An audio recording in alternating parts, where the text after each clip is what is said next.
This is a long form Zoom videocast conversation I had with Josh Barnett, well known MMA fighter connected to the heavyweight division of MMA Bellator, well known metalhead, all round good guy. And it's a conversation about politics, about philosophy, about stoicism, about all sorts of things, about the state of the world, about what's happening in America.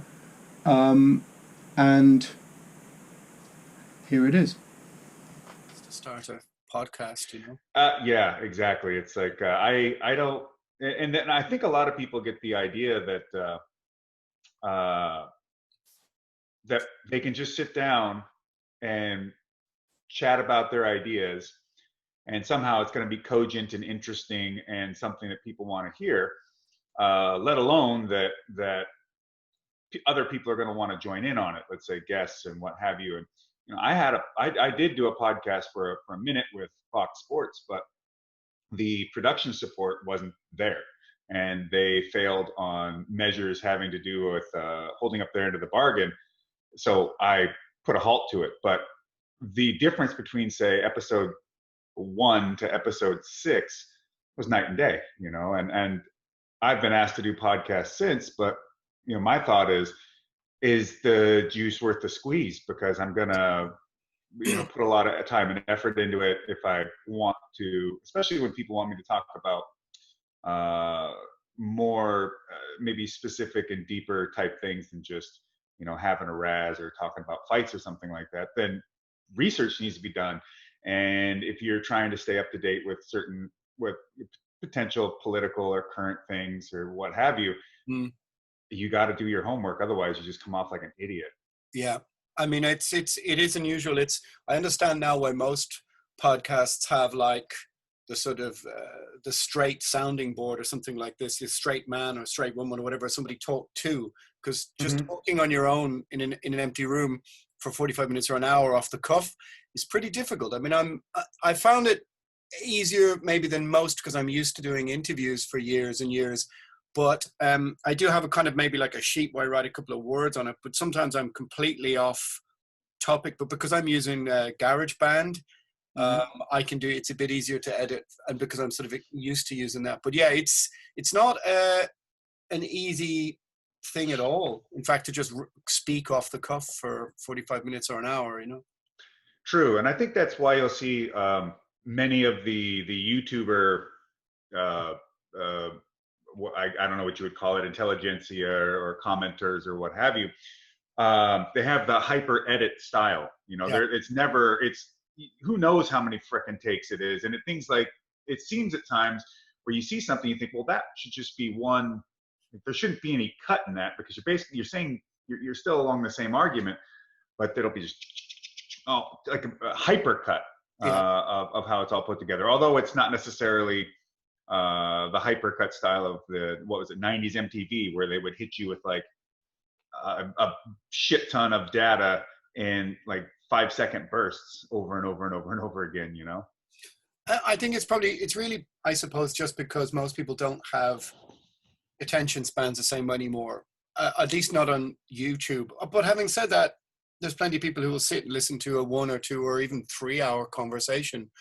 I think that somehow speaks to not only how much time people are sitting at a screen, but I suppose how fundamentally lonely a lot of modern living is, that people need to hear the sound of other people's voices in that sense, I mean, who would have thought that a 2-hour chat podcast format would have become so big, Yeah, I agree. I also do see it as a bit of a throwback to an older way of radio, where there was a lot of content just created straight on there that was straight stuff, like talking about this or informing about that. Yeah. And I know NPR likes to keep up that kind of concept, and maybe some of the other bigger media companies still use it that way. But with YouTube, it has allowed a lot of people, let's just say for one medium, to get their ideas out there. And through it's through that I've listened to all kinds of lectures on various things: politics, economics, philosophy, either university lectures or even old lectures from that were recorded somewhere or recorded from television, some interviews and what have you, now being made available. Like seeing even stuff from old interviews of Huxley or Hannah Arendt or people, or René Girard. But it's the algorithm is changing it, though. I think slowly but surely, I would imagine YouTube wants to be more like Netflix, really. And I think slowly but surely the algorithm will sift out smaller content or content that isn't used so often. It seems like it. They also seem to be inundated now with the mainstream, polis. It's all CNN and Fox and whatever, and Disney and late night hosts. They're pretty much given priority space in YouTube, to the point that they will get recommended into your feeds as much as possible. And you can listen to a political commentator, and depending on how the algorithm decided who that person was and what they thought, you got Fox following it, or CNN or BBC, and there's things where you can go look people up where they're, if let's say they're speaking about a political or a more recent political occurrence or something like that, the mainstream sources were all, maybe there's a YouTuber who has a massive amount of views and maybe was the first person to really talk about it, but they'll promote CNN and MSNBC and all this other stuff over the top of it as, this is the source that you go to listen to it, not this guy over here. So there's obviously been a lot of working in the background to help integrate mainstream media into YouTube, turn YouTube into a more mainstream media looking environment, and then the MSM using YouTube to try and recover lost viewership and ad dollars. Yeah, it's a classic sort of divide and conquer, really, idea. Or I suppose if you want to be more sort of daft about it, it's really just, if you can't beat them, join them. And they've definitely sort of bought their way into the platforms in order to manipulate the content in that direction, Yeah, and I would say that with the internet, one of the driving forces with it, besides just dissemination of information and connectivity, it was the ability for another open marketplace for people to shop their ideas, their products, their what have you, and the opportunity for a true independent, individual business or corporation or anything, or just a person themselves, to be able to carve out their own, to use an overused term, brand, right? So they can, you can create themselves from start. Like, even, I guess, I can't stand his music, but Justin Bieber came out of YouTube, and he started, putting all this stuff up there, and whoever was helping him with that, and then it launched him to a point that the major labels took notice. Now, instead of him going and creating his own label off of that, he went the mainstream route, which, can't entirely blame him. But now it seems like YouTube is now, let's say, integrating into this mainstream presence, and instead of the backbone of what made YouTube so great, the ability for anybody to have an opportunity to put themselves out there in the world, now the true independent content creator is being quashed because they were proving to be too successful and maybe too distracting from the normal run-of-the-mill paradigm of mainstream media. Yeah, well, there did get to be an incredible amount of noise, like so much content all the time. But I mean, most people are by now probably tuning in to get their news from the internet. I mean, I have to admit, there's a couple of sites I'll open to check. First of all, I still, out of I suppose habit, will open BBC.UK, whatever, to have a look there. Although even I find some of their stories a bit compromised the last couple of years. But I'll open Tim Pool to go to wonder, whoa, what's happening in the US? And I will open it and then I'll go, I'm subscribing to the same thing that I may often, I won't say accuse other people of doing, but of you picking and choosing maybe people that resonate in your echo chamber. The echo chamber problem. And I definitely don't think he's the worst. He's not the worst offender in that regard, nor am I. I think in reality, but at the same time, I am opening him to see what some of the news of what's going on in the USA, and you have to kind of take that for what it is. Well, I think one thing that's important to, I mean, it is impossible not to have at least some, some construction of an echo chamber, so to speak. But perhaps instead of allowing yourself to construct an echo chamber, you just construct a thatch hut, something that absorbs and instead of just reflects. And so therefore, if you want to keep adding sound into that room, you have to keep bringing it into it. And so I think it's important that if you have your sites or places that you've gone where you've done the due diligence and you've seen their ability, their objectiveness, their trustworthiness, and their ability to admit their biases, because if you know the bias of a source, it shouldn't really bother you to use it, because you know what to expect for, you can discern the information, and you can find the through lines. And I remember a long time ago, I was searching and scouring the internet for around any story, and it would take me to the furthest left, the furthest right sites. It didn't matter, but I needed to find that went between them, because I knew that if I went to one space, I would only get the thread, what was important to them and the narrative they wanted to speak from. Yet I knew that there had to be truth underlying pretty much every way of reporting on a story. It's just that I now had to get all that truth from everyone else, because the truth of a story that didn't fit the narrative that a particular orientation wants will be left out, will be discarded or buried. I mean, that's the problem with, the fact that the modern news cycle became incentivized by, had a form of statistical incentivization, which was then monetized as part of the problem of the insanity that we're in at the moment, because news then had to compete with everything else for clicks, which then, of course, marketing and advertising, and the whole thing just fed into this sort of unfortunate cesspit of noise. Does that make any sense? I don't know. That we're in right for now. sure. Just this, everything is competing. So therefore, I've been saying this the last while to people, is that, moderate man says reasonable thing. Nobody reads that headline.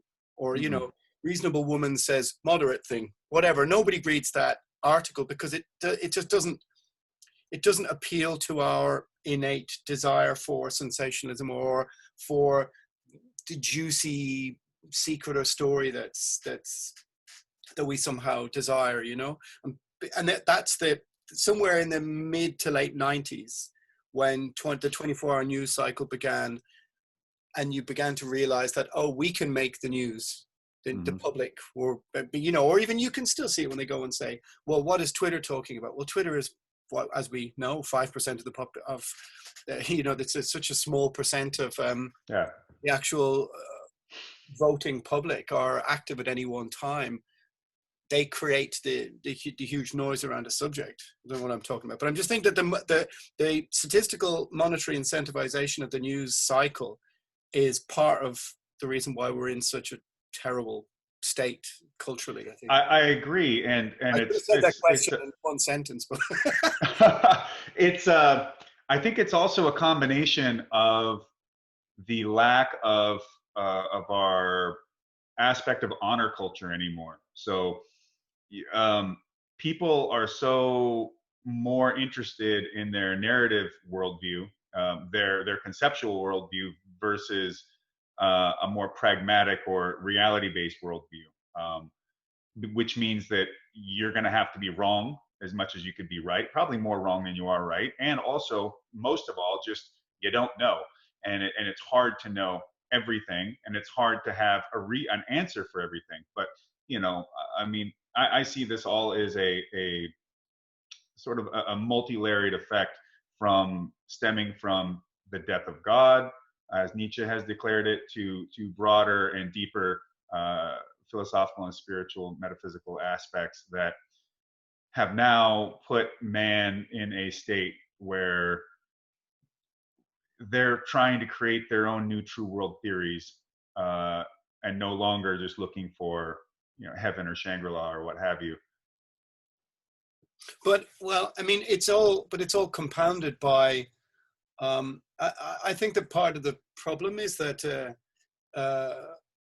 just having some sort of emotional reaction to something has become how could we say it? An article of faith as opposed to an object of reason, and that we're sort of,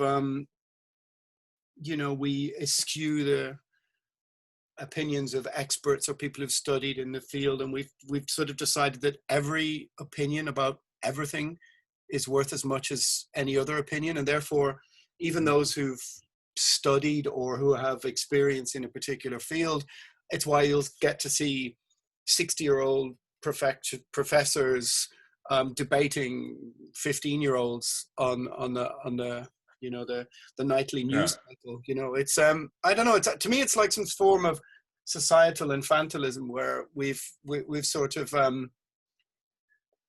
we're far less mature to reacting to statements of truth than we were 15 or 20 or 25 years ago. Maybe that's probably because these clicks that I'm talking about, or the algorithm is driven by 7 to 15-year-olds most of the time. Yeah. It's all Minecraft videos and what, the annoying orange. But I was just actually talking to somebody earlier today about the way I see society. It's the devouring mother archetype, and from it is the creation of the pure eternus, the eternal child, the eternal youth. Everybody's staying in an infantilized state. What do you mean by devouring mother archetype? Well, they're in Jungian psychology, they have a myriad of archetypes, and there's the devouring mother is the mother that never lets the kid from the womb, and it protects to the point that it keeps the child in a state of childlike process the whole time. And so the idea is that eventually all birds leave the nest. You have to grow up, you have to sprout feathers and wings and fly on your own. But if in the concept of the devouring mother archetype, you never leave the nest, you're kept in the nest. And that's that halting of emotional growth damages individuals and leaves them in a state of perpetual immaturity. Yeah, well, I mean, that's definitely an accurate reflection of most of what modern society is. I mean, I think the possibility of remote living as a future for many, many people is going to compound that, because it's you can see this in, I mean, even with people I know, relatives I have or whatever, as idealistic college students, and then they leave and find out the real world doesn't uphold many of the same idealistic viewpoints, but they're encouraged to never leave that idealism behind, at least not online. So I could sort of see how the sort of the online how can we say, the culture of online virtue signaling or whatever is going to only compound these things and never allow you to grow up. And the amount of people, you've probably done the same thing when you've had a conversation with somebody and you realize, oh, you've never actually heard someone say what I just said to you.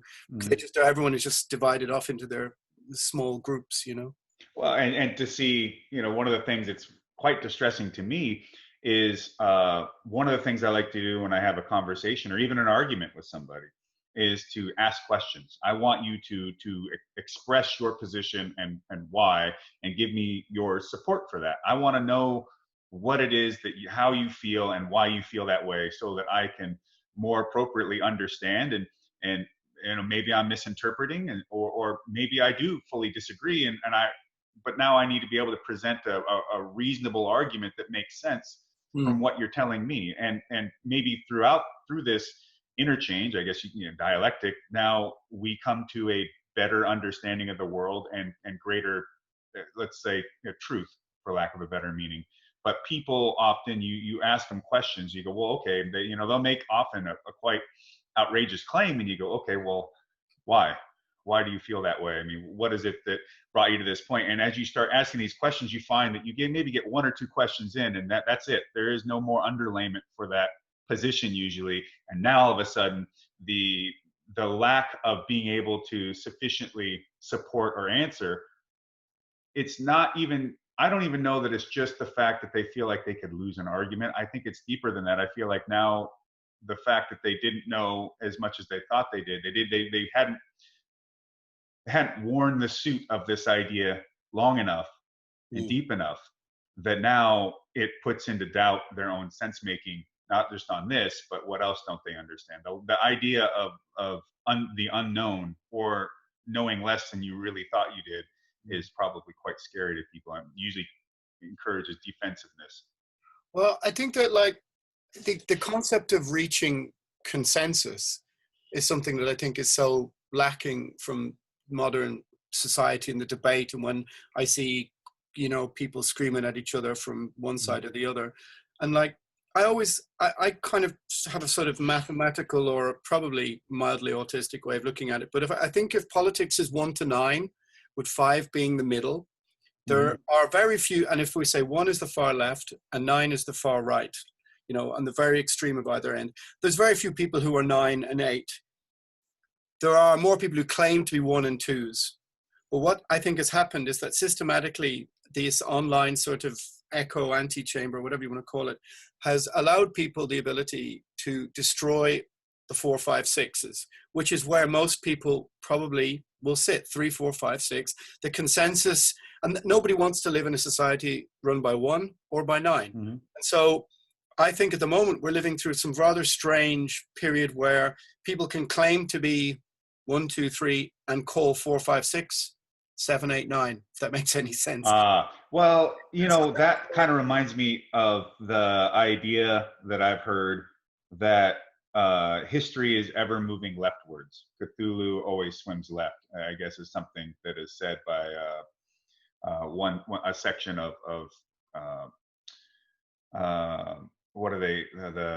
They call themselves the neo-reactionaries. And one thing I started to learn is the more I tried to understand politics, it was that I had to go and I had to listen to all the politics that I thought were bad too, because there was something everybody, and the more I started to listen to it, first it started off with communism, and I was like, well, if you need to understand an argument, you need to read, you need to have the understanding. And then as the more I started to read and try to understand even the whatever ideas are considered the most terrible, I had to see what are the through lines. I mean, I figure that people don't just create most stuff out of nowhere based on nothing. There's probably some grievance, some problem, some metaphysical issue, something that they're trying to approach. But often, if you get to the bad end of things, they take it and they run off into some direction, some conclusion that is untenable, even if they think it's good, which they almost invariably always do. Every horrible thing is done by someone who thinks that they're doing the right thing. And so if all these people could be thinking that they're doing the right thing, how could that be so? It can't be just so simple that they're just that dumb or evil or what have you. And so, but back to the idea that ever moving leftwards, I think that if you think of the left as exploratory, and I think I talked to you and Gareth about this, was if it's exploratory, it's always going to continue to further grow and reach out. And if you think of the right as traditional or like basing, right? So it tries to keep itself where it already is. Which would invariably always lead to some sort of agitation between the two. But I think that our ever want to be exploratory is how maybe the idea that things are always moving leftwards. Like it's like once we get to one spot, how do we get to the next spot? And how do we get to the next spot? And how do we get to the next spot? And exploration isn't inherently bad in any way. And I think that in a happy, well-functioning medium, you have a let's say a tradition, a base to explore from, and then you can explore as far as you want. And if you end up going somewhere that doesn't work or that is bad, then you can return back to something that's a base to then explore some more. I think that human beings have to always try to look out towards the future to some degree. I don't know. I think that one of the problems is that the modern, let's say the right, if we call them, as in, it's easier for the, let's call it the new right, and I don't mean the far right, people who are just left, just right of center. It's easier for them to economically move to the left, but the new left, which is so concerned with identity and almost has a religious tone to its modern belief structure, it's almost impossible once you adopt the ideals of identity politics to move back into the center, because they've become articles of faith instead of objects of reason. And I don't know whether I completely agree with things ever moving leftward, but I definitely think that a lot of it has all the hallmarks of like religious revival or something like this, you know, and that is something that's really worrying and fascinating. It's one of the things I wanted to kind of talk to you about, was that this kind of concept of, like, when people say to me like, oh, you know, they talk about even colonialism or something like this in terms of original sin. And this is something in Ireland we heard from the Catholic Church for a long time. And if you believe, you know, these kind of concepts are religious and in their tone. And that's what I find the most worrying, because I think most people who are just trying to live and feed their children in this world are in the middle. They don't have time for the ones or the nines in reality. And I think that, you know, I don't know, what the fuck am I talking about? Yeah, there's this kind of like just a more religious tone to the whole thing. And therefore, you can never reach moderate, reasonable consensus, because that's not what anybody wants to do anymore. I don't know if that's I mean, I think that there is, again, I really do believe in that Nietzsche nailed it. You know, he saw this coming from the fucking 19th century, and he pegged it immediately. But I also feel like even Kierkegaard was on point about this necessity for leaps of faith and these deeper understandings. And Nietzsche understood it as well, which is why he said, if you remove these religious aspects from people, it leaves a vacuum, a spiritual vacuum, so to speak. And I'm not a God-fearing person in any way. So you think that these new ideals are the modern spiritual replacement for? Yes. Okay. Yes. And you know, Eric and Brett Weinstein talk about this. Yeah. There's many people have brought up this. All the people from Social Squared, which would be James Lindsay and Peter Boghossian and all them, Helen Pluckrose, they also talk about that this is a religiosity. And it makes me think back on Sam Harris talking about how it seems as though there's a neural pathway in the brain that religion travels down, and that it is in every single person. Like, this is something that grows in every brain. So your want for whatever religiosity is in a form will be within your head. You are pre-wired for it.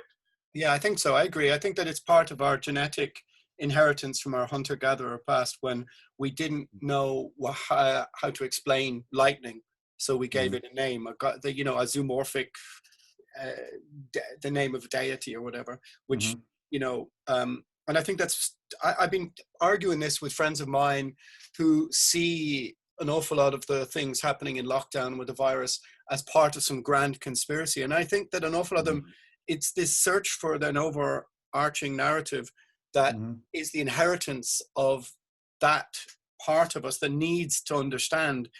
Because I most firmly believe that the truth is in the middle, and it's often gray and it's chaotic, and that there are multiple agents at play and multiple powers pushing in different directions. And I don't believe that everything has an overarching narrative or plan. And I think that the desire to understand, the desire to say that, well, this, you know, the virus was created here and it was distributed here, and all of these governmental institutions are part of some grand Machiavellian plan that they're not unveiling to us, it's impossible mathematically, because there just is too many swirling, chaotic agents at play. At least that's how I kind of see it. But I think that this desire for a narrative or a story is part of our hunter-gatherer genetic inheritance or something. Yeah, well, and with things like the lockdown, you've got all these people now having to basically, the way I see it, look in the mirror every day with who they really are, and you know, there is that pattern of that allows you to just get in that rut and keep traveling that same circle every day, and not have to sit back and be more introspective or deal with your perhaps your anxieties or things that need to be worked through, and you can't just use your usual crutches to get over them, has been very difficult for a lot of people. And with what was it, something you said about fuck, I lost it. But people have a hard time with being in the place of just saying, well, you talked about things being gray and chaotic and conspiracy. Well, conspiracy also gives meaning to things. It's like the whole idea of saying that, well, you know, Zeus sent the thunderbolt, not, you know, the charged particles in the atmosphere and what have you. And so that's more meaning making for people. So they feel like, oh, well, yeah, well, it's explained by this phenomena, when in fact, it's just really hard for anybody to truly just know all phenomena as they happen. There's a reason for to use a materialist view of where the virus come from, what does it do, what's its structure. I mean, there is a necessity for that, especially in terms of thinking about, you know, global politics, and like, well, fuck, am I gonna still keep hanging out with this guy if he's just gonna be negligent with things that can wipe out my whole economy, versus, you know, thinking that it's a giant conspiracy put together by a giant cabal to make all their value drop. I mean, I don't know, but there's also a spiritual component that gets left behind, where it's, okay, well, this thing is happening, but what does that mean to you beyond how much money you make and what are you doing? I mean, like, so now your shift in life, your focus is altered, at least for now. What does that mean to you? And people don't really seem, just as much as they don't like the idea of just saying that they don't know where lightning comes from, let's say, if it wasn't knowable, they hate the idea of that they might not be able to know exactly the whole ins and outs of the COVID thing, or the whole ins and outs of something else. Like, to be in a state where they don't have a definite answer, they don't like the idea that maybe it's just a beyond you, and perhaps even what's true, what's not true now could be true later, or what's true now will be shown not to be true later. You know, truth often is contingent on what known knowledge now and then future knowledge. Well, it's also it's composed of so many different things. It's like I used to have this argument with well, let's say a debate friends of mine about the migrant crisis, for example, in Syria, and you would say, well, part of this is also about the weather. Part of this is you know, the movement of the desert and people moving from the desert into the capital, into Damascus, who are a different religion to the Alawites, who then protest for bread. But the origins of some form of that argument is, well, hasn't been any rain, and that's a deeply unsexy answer. So I always think of things like that as in percentages. If an action is 100%, as I think of it, well, maybe the weather contributes to this, and then there's this, and there's this, and it's deconstructing every sexy black and white argument into the gray area, which is not not what, coming back to what we were talking about 20 minutes ago, is so not what modern society wants us to do, because this whole algorithm is designed to keep us apart and never actually reach consensus. And that's one of the things I find most scary about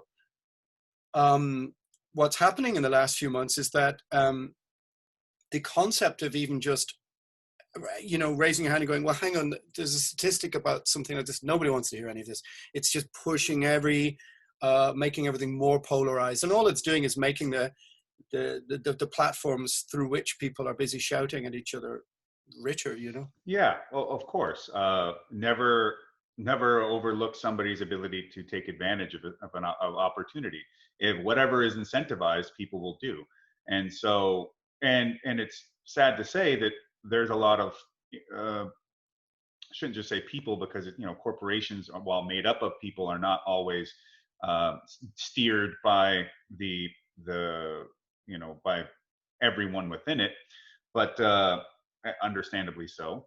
But there is a sense that from even someone like a Logan Paul, the YouTuber kid, goes into a rioting mall situation, is running around filming him. It's just like, what are you doing? Or seeing pictures of people, videos of people getting out of a car at like a protest, and then coming out, putting their sign up, and then taking off. It's like, you will Instagram influencer a moment of protest. I mean, people don't even, I don't know that some of these folks even seem capable of understanding the disingenuous aspect of that, and why not even just the act itself in that one moment, but that kind of through line in the way you operate in the world is just fucking terrible. Like, it will not lead to anything beneficial, not just for yourself, but for others. Because if people are to be taken at their word,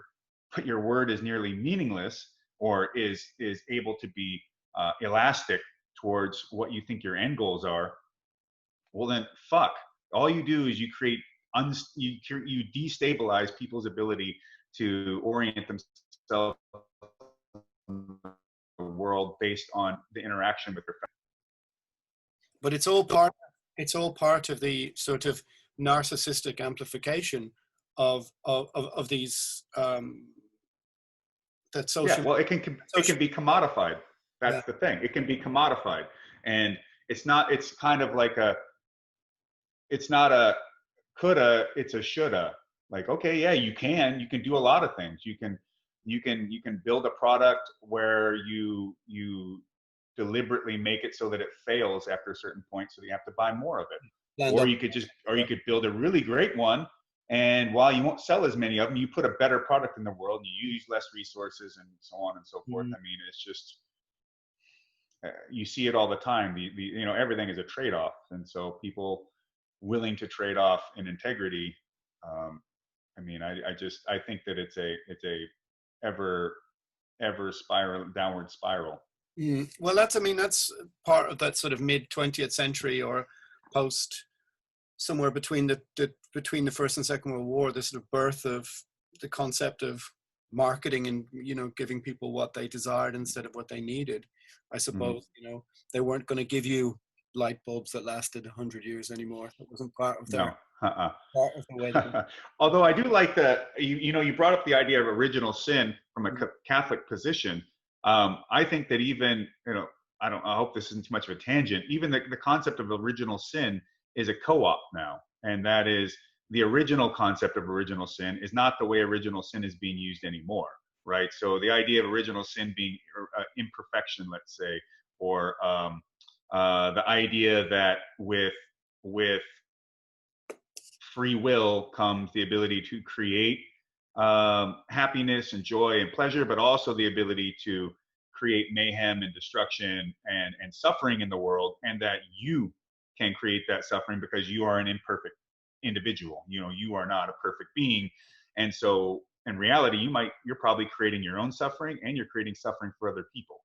And so the idea of an original sin, to I understand that Catholics love rituals and shit, so you got this idea of repentance, and I guess it could even be, it'll vary between, I don't know, monastery and order, to like self-flagellation, to just confession or what have you. But the idea of being reminded of your imperfection isn't necessarily a bad thing. But then when you take and you start aligning ideas like you are born perpetually terrible, like literally with malintent and in malicious act and belief, now you've got something different. Now you're not just working on betterment. Now you're already accused of being a terrible thing, being something that's not broken, not imperfect, but broken. Well, that's what that's what I've been trying to dig down into and think about and talk about the last while, people, is that I mean, personally, I think, say, what I meant it in regard to original sin is the idea of intersectionality, which I think is an right. intellectual dead end. Because if we believe in inherited guilt, I was having this argument with somebody just yesterday. I said, well, if you, and you know, this girl, she believed in intersectionality. I said, well, then does that mean, is it retrospective? Are we allowed to say that Irish Republicans attacking the United Kingdom in the 70s and 80s were justified because their targets were part of an intersectional structural oppression of Irish people that goes back hundreds of years? And she's just like, what the fuck are you talking about? I said, no, just bear with me. Because if you're saying you believe in it, and that, you know, and we must all own up for our part of a colonial past. And I said, well, I don't believe that because I wasn't born then, and I don't believe in inherited guilt. And also, I don't think the Irish had an awful lot to do with that. And she was, you know, of course, and I said, well, if you're correct, then how do we view in 1983 or 1974 all English people as justifiable targets to some degree because of their intersectionality with the past that oppresses Irish people? Very complicated, and well, it's a very difficult thing to process. And I think it's because most people now involved in the concept of intersectionality are thinking of it in sort of micro-aggressive terms. But the very great danger, I was trying to say to her, with thinking like you're thinking, is that where this leads to is actual terrorism. You know. Yes, of course. You know, they gave thing, you know, but yeah. Well, I mean, if you. This goes back to the not taking their line of thought and running it down the paths to where, well, you know, not abstractly applying it further and deeper and further and deeper and putting rigor to it. So anything that you want to sort of state as mantra, motto, something that you feel is something that you would keep as part of your ethos, then you better fucking put it up to the test, and you better put it through the rigors and consistently check against it all the time to make sure it still stands up, or if it needs to be altered, or if it doesn't apply in this scenario but it does in that. I mean, this is an important thing about you know, this is part of what sense making is in the world, and if you're trying to be sincere again. But if you want to use it for an opportunity, especially if you believe, I mean, if it's intersectionality, then it's also got an aspect of postmodernism ran into it. So everything is just a series of things having to do with power, and it goes into this Manichaean structure where it's either you power or not power. And then, you know, it also even begs the question, okay, well, if everything's Manichaean, well, once you inverted it, now what? That puts you in the place of the oppressor. Now you're the oppressor, right? Well, it's like, well, no, it doesn't work that way. Well, how does it not work that way? If everything is just a power struggle, from the way I speak to you and the way I don't know, the clothes I wear, everything. If you want to reduce everything to just a series of power games with no objective way of viewing truth in any sense, then fuck, you know, where do you end up with? But yet you want to come at me with very usually radical ideas that have endpoints. It just has endpoints in the way that you think they should be, which is, like you said, a very dangerous path to walk. And also because what it does is it makes everything a zero-sum conversation. And as I would say to somebody else, well, if you've set out this argument in a way that is impossible for me to either have leverage in the conversation or to win, well, then I'm never going to cede ground to you just to say, okay, well, you're intrinsically evil because, you know, you're a white male or whatever, and therefore you can't take part in this conversation. It's like, well, if I'm not going to take part in this conversation, you know, and you've made it a zero-sum game, not just intellectually, but, you know, in very real academic senses, then what's the purpose? We might as well tear it down, but I'll try and tear it down on my terms. Right. Therefore, it just creates even more conflict because it just doesn't make any intellectual sense to me, you know. Because what it's No, done, why create enemies where they don't exist to well, begin with? I mean, yeah. I mean, it negates any sort of personal experience in relation to these things, that you can't speak to that because you are not this thing or experience that thing. Okay, well, then none of us might as well learn about anything, or go to college, or travel, or Right. speak another language, or Well, and if you're talking like intersectionality, or like James Lindsay likes, he calls it critical race theory, or any sort of sect of critical theories. And then you have Jordan Peterson. He uses the mouthful of postmodern neo-Marxism, which I usually tend to use because I see the philosophical roots in some of this stuff. But when people are often using this sort of stuff, they have an end goal in idea for you, and they also have exceptions which is part of the reason it makes this whole kind of process, this kind of thinking, so to me, just like inherently flawed and unworkable. But they'll say something like, I remember a couple of years ago, it was the Wulin Dog Festivals in China, were just like this huge outrage all over social media, man. People were losing their shit seeing dogs being boiled alive and burned and all this kind of crazy stuff for this dog eating festival happening in China. And then last year, I think it was, now of course, it comes around again, and you see these posts, people decrying of what a terrible thing it is from one side, and then now people coming in saying like, you can't say that, that's you're demeaning someone's indigenous, or not indigenous, you're demeaning you're playing what is it, cultural appropriation. No, it's you're I can't think of the word, but you're basically weighing culture against itself, and that's incorrect, and you can't tell them how to live their life and what's appropriate for them. But it's simply based on a concept of the assumption that if you're in the West, that you're somehow of that original sin, and therefore they're a person of color, let's say, if it's intersectionality, and it's like, well, okay, that's exceptional. It doesn't apply to them. And so you have like, is it okay to boil dogs alive before you eat them? Am I allowed to make that comment and say that I don't agree with it? Yeah, I mean, am I a racist and some sort of cultural absolutist or whatever? That if I, it just it's a conundrum. I think lots of people. Yeah. It's a conundrum we all find ourselves in, and you saw this you saw this compounded in Trump calling it the China virus, this, that, and the other. And I had this discussion with another friend, and I said, well, you do realize that the political party that's in charge of China right now is the same party who were in charge in the Great Leap Forward.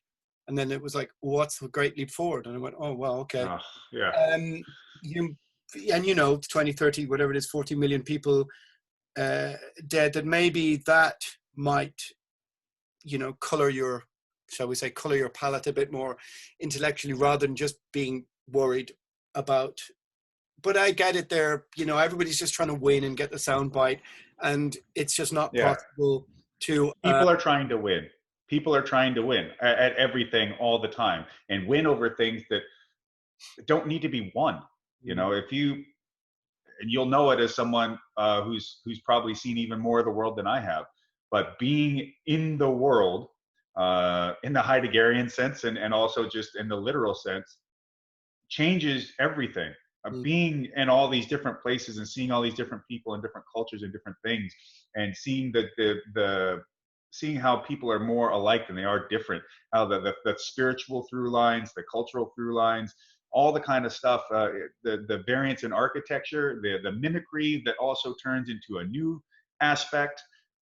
It just, to me, I was talking to somebody and they said something like, well, I don't want to live forever. And I said, I don't know if I'd want to live forever, but I'd like to be able to live as long as I wanted to. And they go, well, how long would you live? I go, fuck, I don't think I could see and do everything in even 500 years. I'd probably have to live like maybe at least 1,000, 1,500.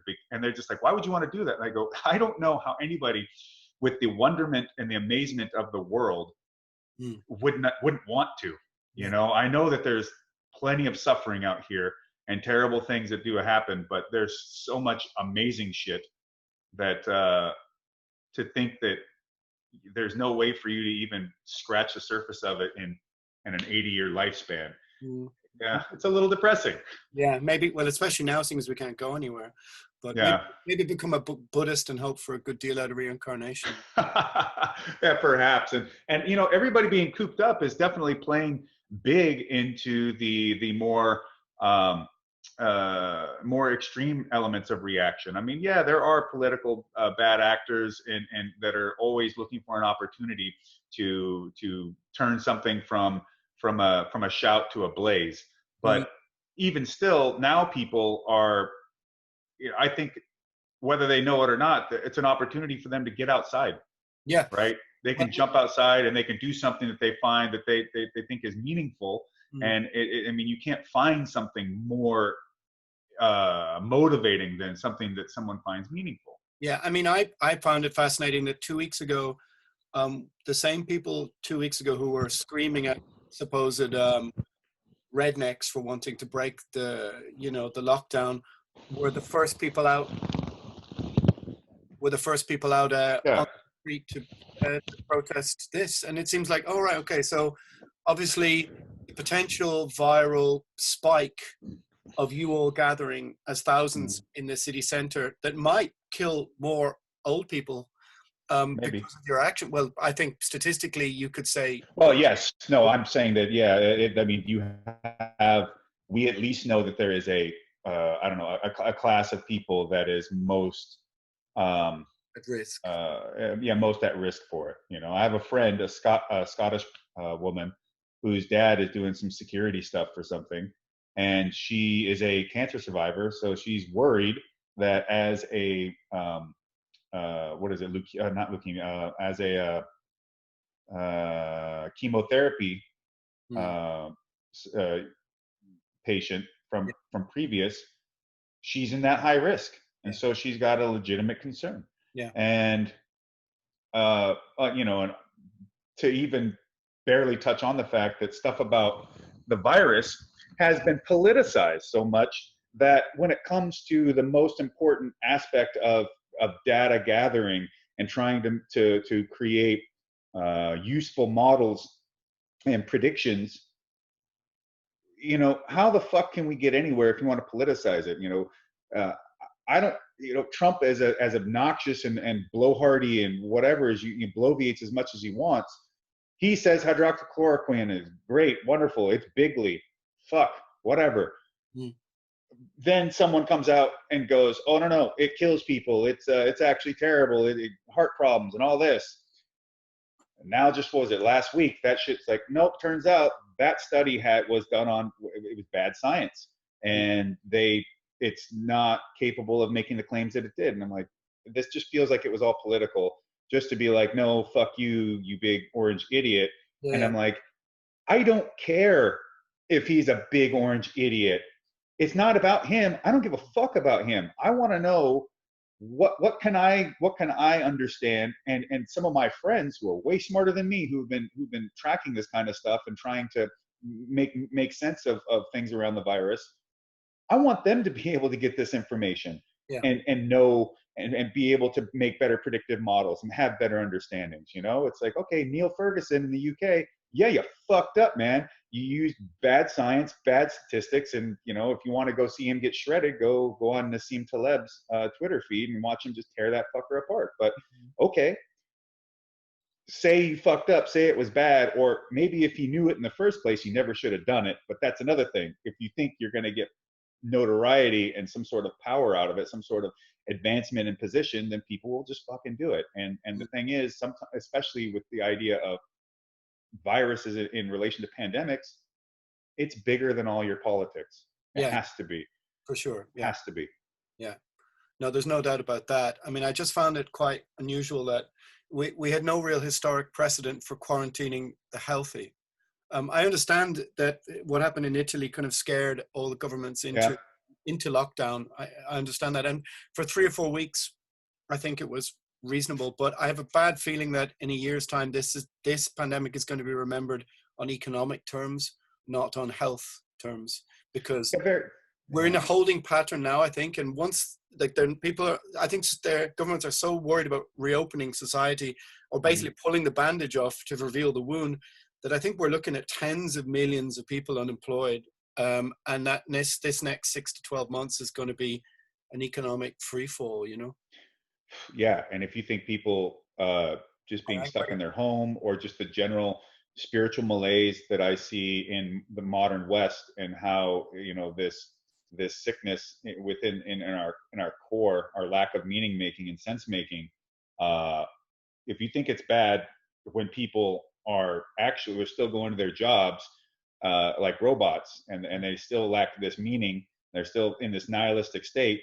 Now think about how it's going to be when they don't have these jobs, and when their friends don't have jobs, and their friends don't have jobs, and it's, you know, now you've already got this even deeper you know, issue of modern society still at your core. But now even the distractions aren't there as much, you know.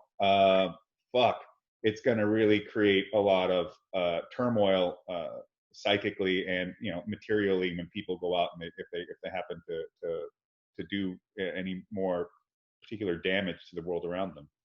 I kind of there's one part of me that feels that that while I agree with that I do actually think that what is going to happen could potentially be very positive for community and for national sovereignty in the face of the broader globalist agenda, in the sense that nothing like a pandemic to show you the worth of being in control of your borders and not signing the rights away to unelected Brussels bureaucrats on the first hand. But also, on the other hand, is that this is going to gut the middle class.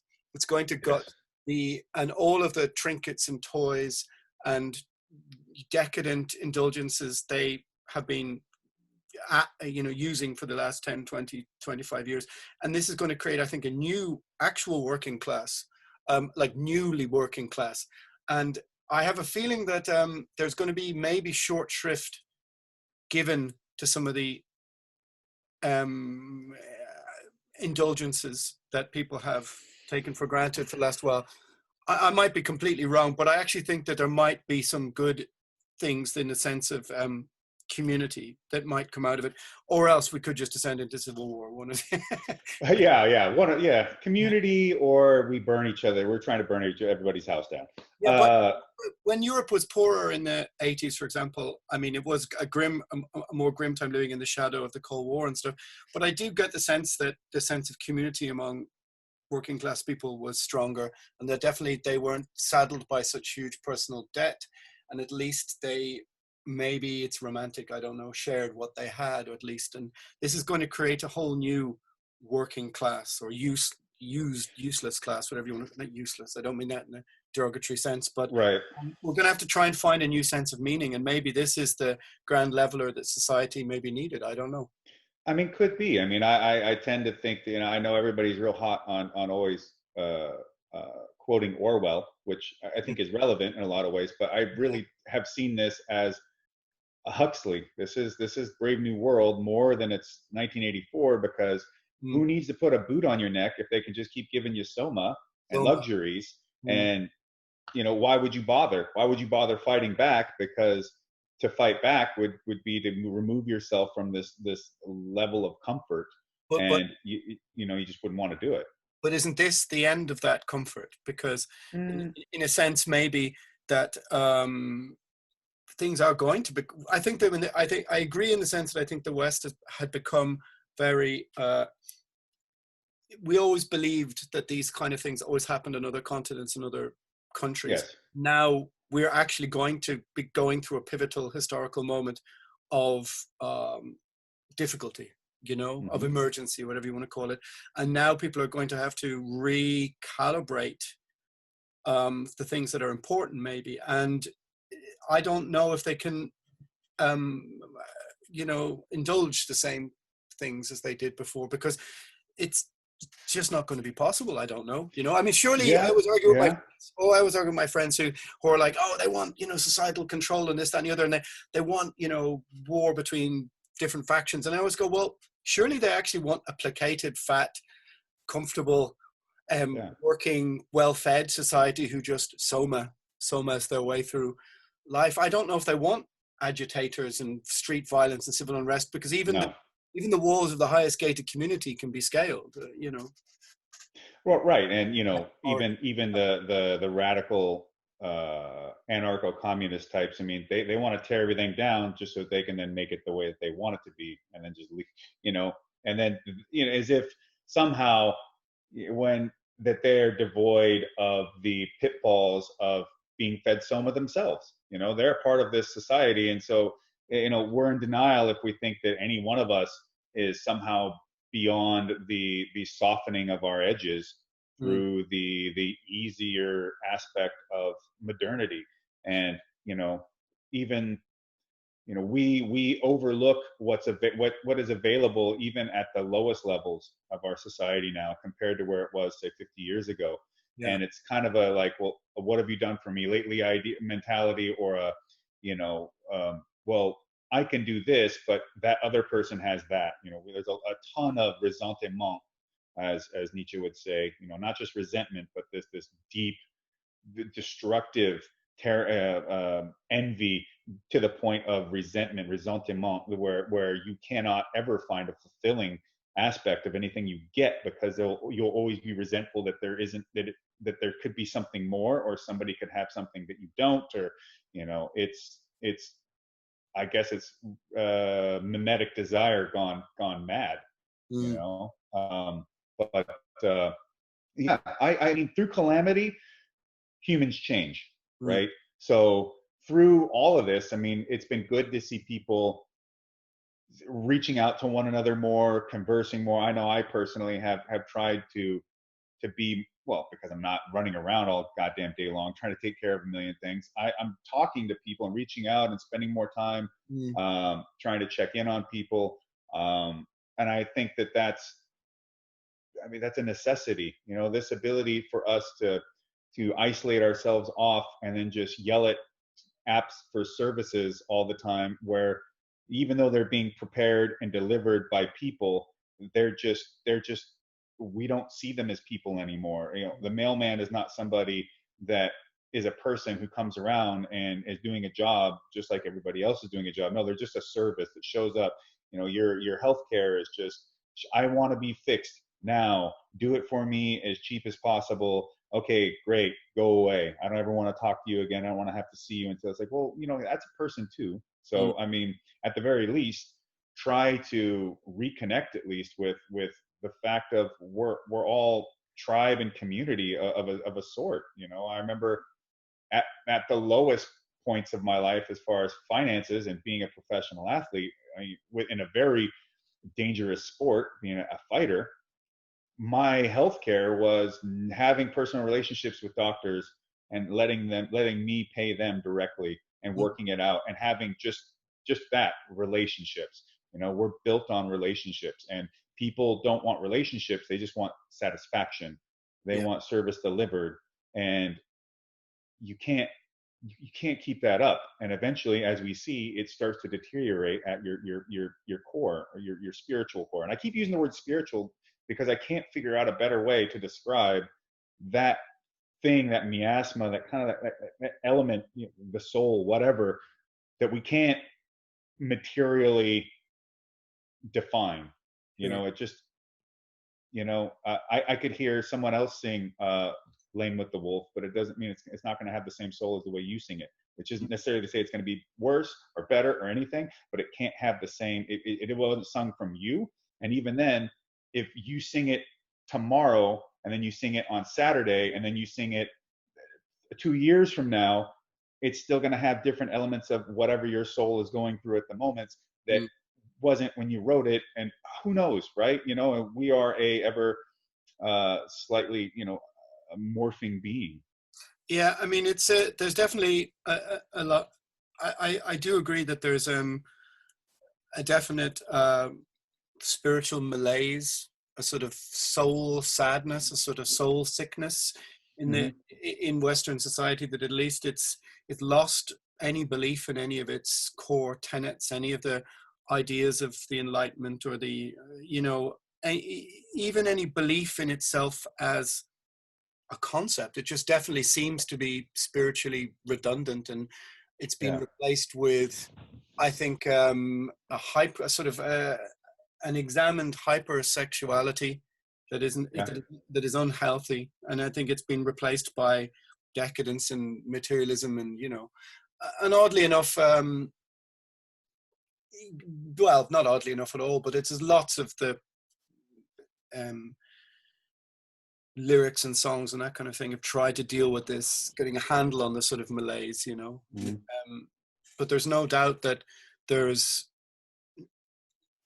a lot to be lost from just putting sort of all your eggs in there, as you say, all your eggs, come on, in the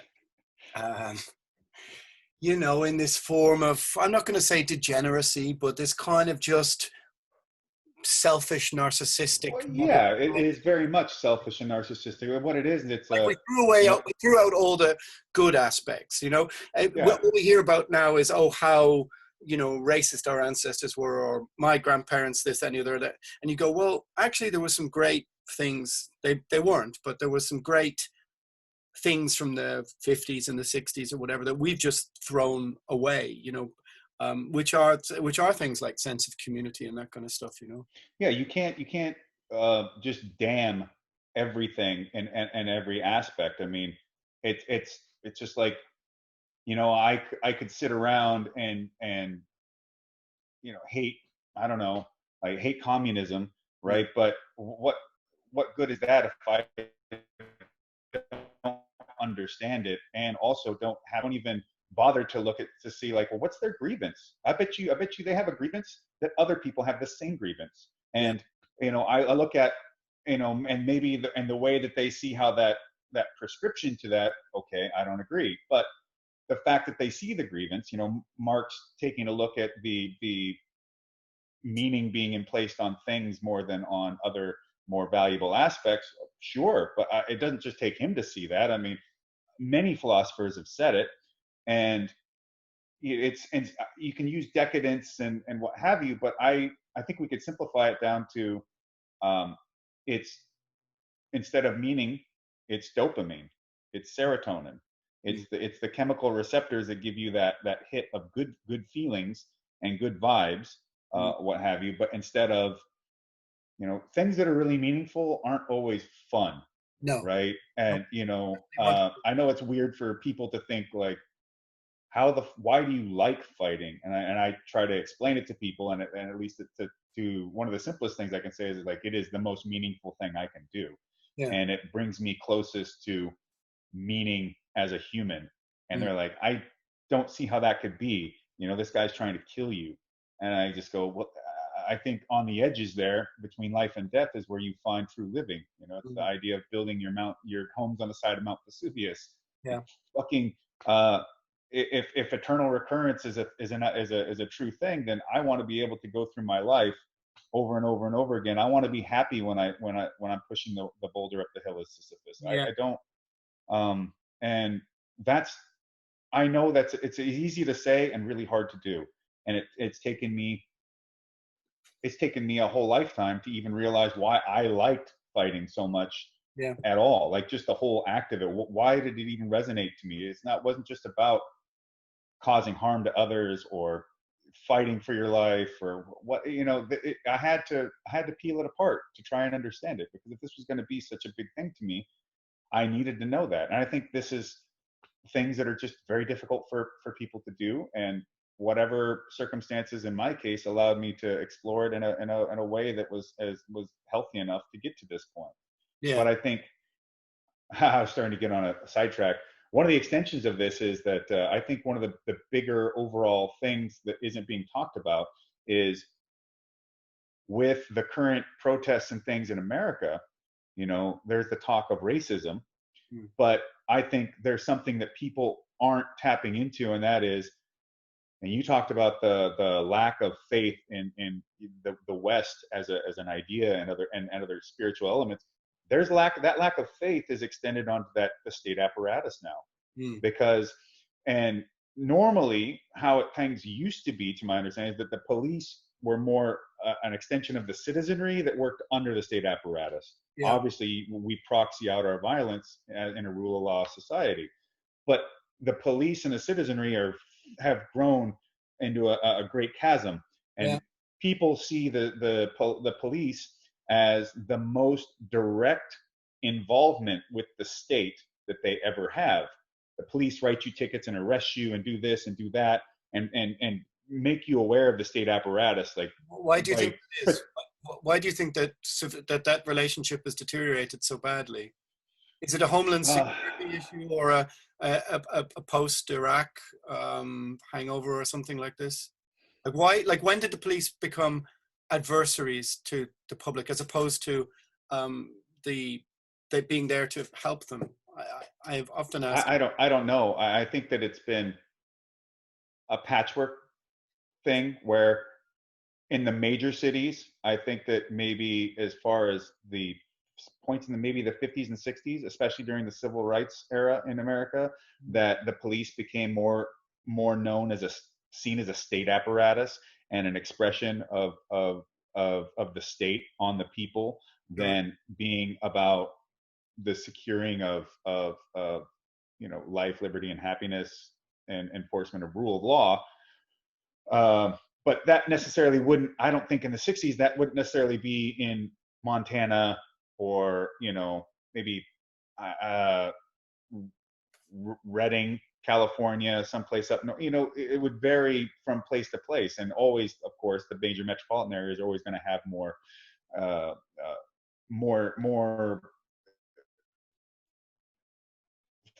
things going on, a greater collection of people, and just what problems they have are going to be greater, varied, and often more amplified.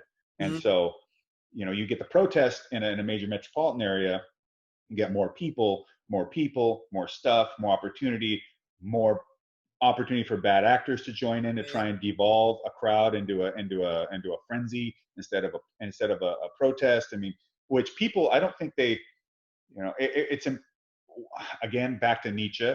A man has his own mind, but when he goes into a crowd, he throws it away and takes on another.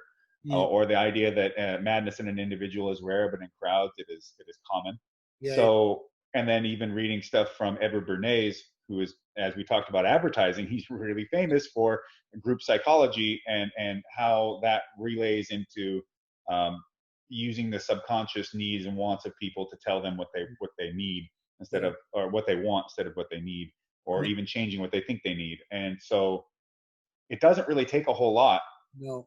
Because to get a crowd to twist, I mean, is it like you've got sort of righteous protest, which then turns into riot, which then turns into looting, and there are three different things. And I think there's three different sections of society who are looking to be involved in each one, and trying to separate them. I mean, I was just watching some people there online, and they were screaming at these white kids trying to fling things through Starbucks window, and they were just going like, hey, we got to clean this up after you guys leave and go back to the suburbs, kind of thing. We all got to live here too, and if you destroy it, it's gone. Like, it's broken. There's nothing to be done about it. And I think even the people that didn't show up to loot or be bad actors, I think that you're seeing more an expression of this loss of meaningfulness. And people will talk, they're going on and on about the looting. I'm like, okay, yeah, I can see it. I mean, that's not hard to see. But I go, what are they stealing? And then, well, they're stealing a bigger TV. They're stealing, luxury items, shoes and bullshit. And like this shop down the road on Melrose had a bunch of fancy, there's this artist, Cause.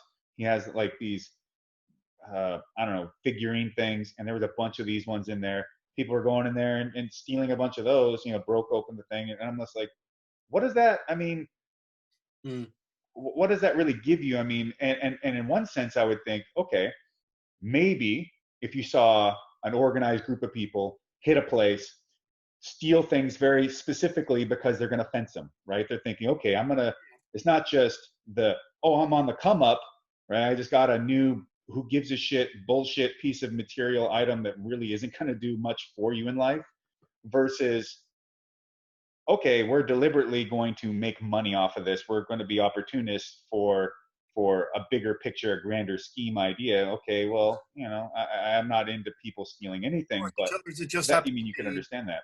Or does it just happen to be, I'm here in front of this right now, let's smash it? Maybe, and that too, once it starts going, it's like, oh shit, a man loses his mind and takes on another. And I see like people stealing the TVs and it's just this dumb stuff. It's like, okay,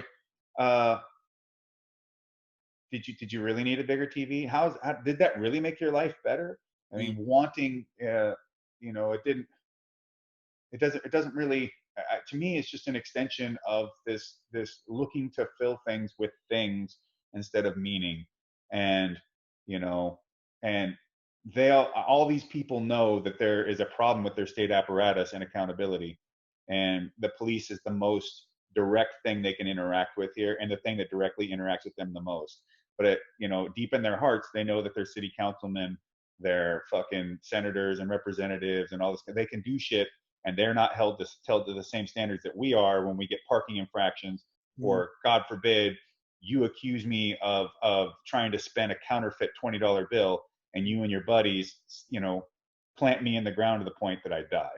It's like, okay, well, how about when you fuck up the water in Flint, Michigan, and you leave all these people fucking stranded without water? How about you own up to that? And if you were incompetent and negligent to the point of prison, sorry. I mean, that's to me what you take on when you take on the role of being a public servant like that. Great power comes great responsibility, but people aren't held to the responsibility. I mean, it sounds like a huge question, but what can be done to sort of redress some of this craziness? I mean, is it just as simple as, for a start, trying to get rid of Trump, or what? I keep telling people there's no voting out of this. There is no voting out of this. It will not. The alternative. You can vote in someone else. That's fine. They're gonna keep the same fucking kicking the can down the road. Now they'll probably, I almost guaranteed, they'll be more elegant, and they'll be more TV proper, and they'll represent a politician in the way that you expect. They might not be like a lightning rod for polarization in the same way. But it's obvious by now that like, at least it seems to me that, okay, the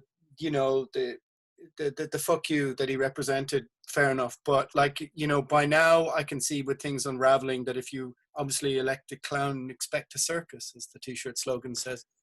Yeah. Fuck, dude. I don't know, other than the only thing I can think of is the act of individual personal responsibility, and then the ability to be the drop in the water that sends the ripples outwards, to then, as you interact with everybody else in life, set the example and continue to be the example to encourage others and hold other people to it, hold people to their word, and yet also don't be out there trying to be like, I'm better than you and I'm going to shove it in your face, but be more to the point of, hey man, anyone who gets anywhere fucked up along the way and will fuck up again. And I'm not into this whole empathy thing, because I think that's been misconstrued, and people have taken something and turned it into a buzzword instead of thinking about the actual psychological ramifications of empathy, especially empathy in a world where you are now connected in a way, like by proxy, to a bazillion amount of people with all their stories and basically all their personas and any emotional content that can come with that.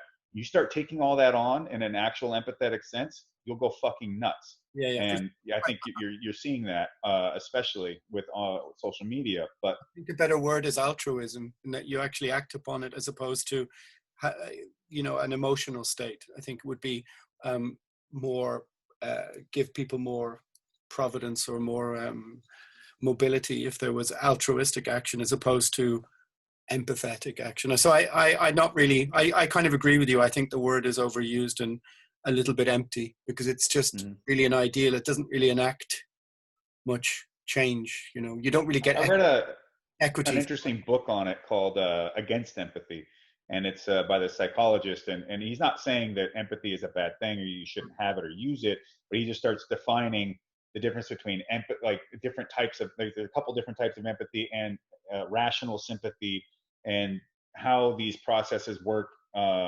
through I believe like brain imaging, all these different things, and what you're doing when you're being empathetic. I wish I could remember the both types of empathy, or sympathetic, and how these things affect the way you react to these things, and that, you know, empathy is emotionally draining. It is taking on the emotions, which could be the pain in most sense, the pain and the suffering of other people onto yourself. And now you do that every day, all the time, in everything you see. Holy shit, you're going to feel horrible. And you're going to think the world is horrible. And for, you know, probably for some sort of evolutionary biological reason, we react to this negative stimuli so much more positively than we do to positive stimuli. It's like you said earlier, moderate man says moderate thing doesn't do anything for anyone. And to be honest, positive man says positive thing often isn't really useful to people either. No. It's the negative response which gets our engagement far greater than the positive. And you know, be that as it may, if you want to say it's from an evolutionary sense, we can make a choice to not do that way. You know, we can make a choice to react more to positivity and to put more positivity out there, and to even try and give more positivity to people than it is to bring negativity in here. Well, for sure, I totally agree, and I think for sure, I'll sort of try and wind it up now a bit, but I think that for sure part of this is consensus as well. It's the try and bring disparate groups of polarized people to try and have a conversation, at least with each other, and meet in the middle. Because like I said, I don't think anybody wants to live in the state run by the one or the nine. And No. they really don't. And the attempt to reach some form of consensus is one of the things that we've built our society on, but it seems like some, you know, people are really hell-bent on trying to tear that like down to the ground, you know. But I know I would definitely agree with that you know, rather than the emotional state of empathy, it would be better to have to enact forms of altruism, or something that's less, well, I suppose just something that has more agency in the world, you know. Yeah, I mean, and that's really important too, is that even with everyone you interact with, try to, and for me as a coach and a mentor and all these things, I always try to do as much as I can to instill as not just instill agency, but instill the understanding that they have it, that it's a choice to make, and that they must continue to make that choice. And with more agency, more freedom comes more responsibility. And there is no other way that I can figure that seems to help people orient themselves in the world better, other than to know that they are they themselves are capable of creating action and reaction, and it's up to them on how they want it to be. And you know, I guess, and from that, you know, I said you can't vote a lot of these problems away. We just can't. But if we can figure out a way to, let's say, and on a national level, let's just speak, create a nationalism, which is about a nation, a nationalism, a nation where the person next to me, behind me, in front of me, we're the nation. We are unified, and we won't agree on everything, but we are unified in wanting to have a better place for all of us to be able to achieve what we want to have out of it. And if we can be more unified in a cultural sense, then we can try to start tackling the issue of how do you deal with the state apparatus when it doesn't want to be accountable, you know, because being accountable means, shit, I could lose my job, my power, my money, my what have you. And where that I don't want to just say selfish, this self-derived need overcomes the need of creating the best nation state you can for its citizens to be able to flourish and have the most mundane, simple, happy life that they can have, or simple, meaningful life, I should say. Happy is a stupid term to use. Or to have the grandest Elon Musk crazy meaningful life that is very rich, has a lot of money and things and whatever, but at the end of the day, that whether you're at the one end of the spectrum or the other, that you have that meaningfulness, and you're not, one step away from being fucking stuck behind an 8 ball you can't get out from behind. Well, that sounds like a very good note to end things on, sir. It's been an hour and 20 minutes or so, an hour. Yeah. But that's a pretty good way to end it. I think that's what it is that you just to try and move people towards discussing things and bringing out the best elements of their character, I guess, Yeah, help people flourish. People have not just inherent, or people don't just have always things that you notice right off the bat as far as positive traits, attributes, and skills, but there's always a iceberg effect, what they might be good at that you can notice now. Perhaps underneath that water level, there's a whole shit ton of potential just waiting to be unleashed if we can create the right environment to allow them to try and develop it, and even if they never become, and if they're not famous or rich or whatever, but that won't be the thing that they'll think in terms of they didn't succeed, but in fact, let's say they did something that really just fucking meant something to them, and that you can't take it away from them. It was like this Stoic philosopher, which I could remember, which it wasn't Seneca, I know that, it might have been Epictetus, but he said basically no one can take anything, you can't take anything away from me, because basically everything's within.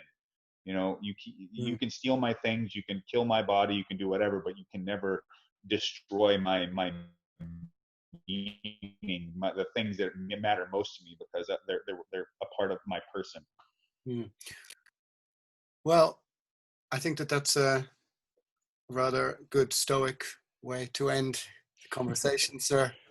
Yeah. Oh, yeah. Let's tune into the podcast with the heavy metal singer and songwriter, and then you've got the fucking fighter heavy metal guy, and they don't talk about metal at all. That'd be interesting. Well, that's what I think people are going to like about it.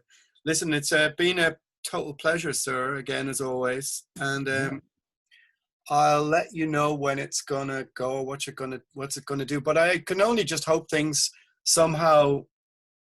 I'm not going to think they're going to resolve themselves, but that I don't know. Maybe something. It's hard to know what good can come out of everything at the moment, but I think people just have to keep hoping, or whatever. I think it comes down to that. Within every scenario, to oversimplify it, there's a good option and a bad option. And which one are we going to choose? Where are we going to put our energies? And it's often the bad option is built on ease, right? It's just so much simpler. A friend of mine said, in issues of honor, it's never easy ever, because if it was, then what value would honor have? It wouldn't have any, really, and it would be something that you could play around with in a simplistic sense, and never really have to feel any weight from it. But that's not the way the world works. The things that are important and meaningful are not done easily and don't come about easily. But I guess that's more to my thoughts of human entropy, how we're always going to a lower level if given an opportunity. Oh, let's not even start on entropy, okay?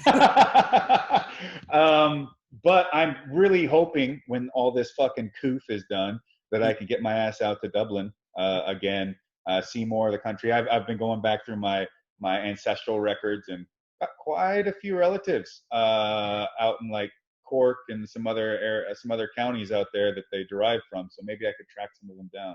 Yeah, Cork's terrible. Don't go there. Then I'll fit right in. All right, Chief. Listen, it's been a pleasure. I'm going to go. Likewise. Hey, thanks for having me on, man. It's good to see you. All right, Chief. Listen, take it easy, all right? All right. Take care.